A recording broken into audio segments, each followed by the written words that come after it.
जी नमस्कार दोस्तों, good evening to all of you. आप सभी कैसे हैं? आशा उम्मीद है कि आप सभी स्वस्थ एवं मस्त होंगे। स्वस्थ एवं मस्त होने के साथ साथ उत्साहित भी होंगे, क्योंकि आज का जो डिस्कशन होने वाला है बोहर का परमाणु मॉडल या बोहर की परिकल्पनाएं। स्टूडेंट, ये 3 नंबर का क्वेश्चन पूछा जाता है, क्योंकि इसकी 3 परिकल्पनाएं होती हैं, इसलिए 3 नंबर का क्वेश्चन पूछा जाता है। आज के वीडियो को बिना स्किप किए लास्ट तक देखेंगे और very very most important question है जो कि आपके बोर्ड परीक्षा में अवश्य पूछा जाएगा। बोहर की परिकल्पनाएं है क्या? नील बोहर नील बोहर एक वैज्ञानिक है। उन्होंने एक परमाणु मॉडल बनाया। उसमें उस परमाणु मॉडल में कुछ कमियां तो थी, उन कमियों को दूर किया और दूर करने में 3 नियम दिए गए, जिन्हें परिकल्पनाएं कहा गया है। बताया गया है कि नील बोहर ने किसका सिद्धांत लगाया था? प्लांक का क्वांटम सिद्धांत के आधार पर बताया कि रदरफोर्ड ने परमाणु मॉडल में रही कमियों को दूर किया। किसने दूर किया? नील बोहर ने। रदरफोर्ड के मॉडल की जो कमियां रही गई उनकी दूर किया। उन कमियों को दूर करने के लिए किसका सिद्धांत लगाया? प्लांक का क्वांटम सिद्धांत। और प्लांक का क्वांटम सिद्धांत बताया गया था, पिछली वीडियो में बताया ही गया है। उस वीडियो को देखेंगे कि जो डिब्रोगली तरंग दैर्घ्य चैप्टर में बताया गया कि आइंस्टीन का प्रकाश वैद्युत ऊर्जा समीकरण में बताया गया था। अब इन कमियों को दूर करने के लिए 3 परिकल्पनाएं दी। प्रथम परिकल्पना क्या थी कि इलेक्ट्रॉन लगातार ऊर्जा को खोए बिना अपनी कक्षाओं में घूमते रहते हैं।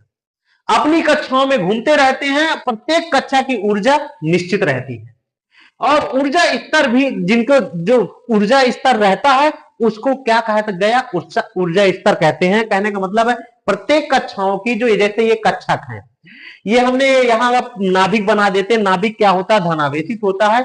ये ऊर्जा स्तर की क्या है? कक्षाएं हैं।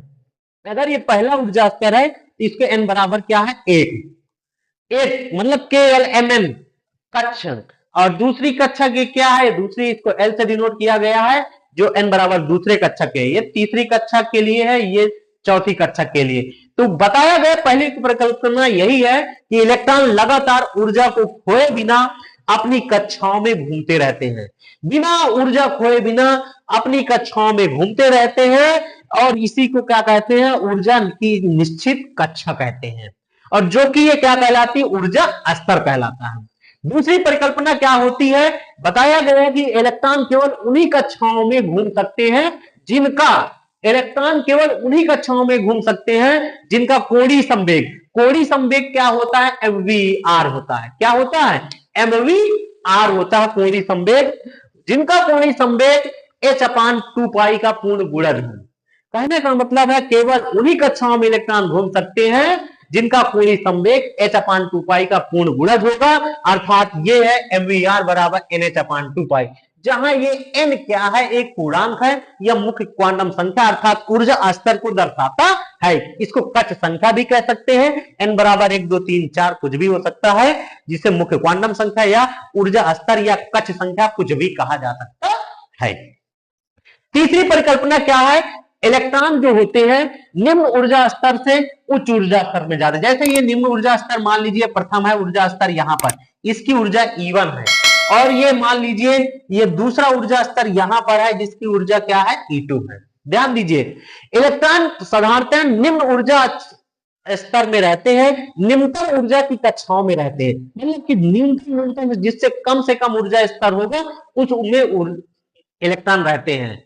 और यह अवस्था क्या कहलाती है? इलेक्ट्रॉन की मूल अवस्था कहलाती है, जो कि जब इलेक्ट्रॉन निम्न कक्षा से उच्च कक्षक में जाते हैं। कहने का मतलब है इलेक्ट्रॉन अपनी कक्षा से उच्च ऊर्जा स्तर वाली कक्षा में अगर जाते हैं तो ऊर्जा का क्या करते हैं? ये अवशोषण करते हैं। कहने का मतलब है अगर ये इलेक्ट्रॉन में ये निम्नतम कक्षा वाले में ऊर्जा स्तर है E1 इलेक्ट्रॉन पा रहा है। इलेक्ट्रॉन अगर E1 ऊर्जा पा रहा है, बाहर से कुछ और अवशोषित कर रहा है, तो यह अपनी कक्षक को छोड़कर उच्च ऊर्जा स्तर में चला जाएगा। अगर उसको बाहर से कुछ ऊर्जा मिल रही है, अगर बाहर से ऊर्जा मिल रही है, तो इसीलिए देखो बताया गया कि जब अपनी इलेक्ट्रॉन अपनी कक्षा से उच्च ऊर्जा वाली कक्षा में जाते हैं तो उस प्रक्रिया का नाम होता है ऊर्जा का अवशोषण। अगर निम्नतम ऊर्जा स्तर से उच्च ऊर्जा स्तर की ओर जा रहा है तो इसका मतलब उसको ऊर्जा मिल रही, वो अवशोषित कर रहा है। अगर उच्च ऊर्जा स्तर से निम्नतम ऊर्जा स्तर में अगर आ रहे हैं, इसका मतलब ऊर्जा का क्या हो रहा है, उत्सर्जन हो रहा है।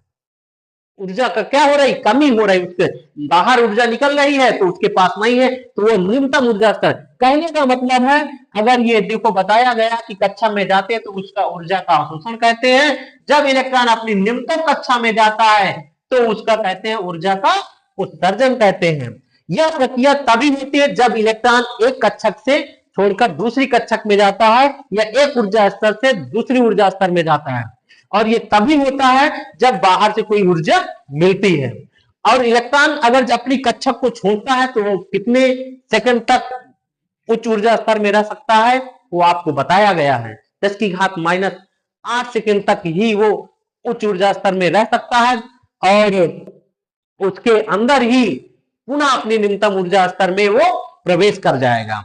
तो कहने का मतलब है, जब ये जाता है तो ये निम्नतम ऊर्जा स्तर है, दूसरे कक्षक की ये क्या है, उच्चतम ऊर्जा स्तर है। तो इनके बीच जो ऊर्जा का अंतर होता है डेल्टा ई होता है।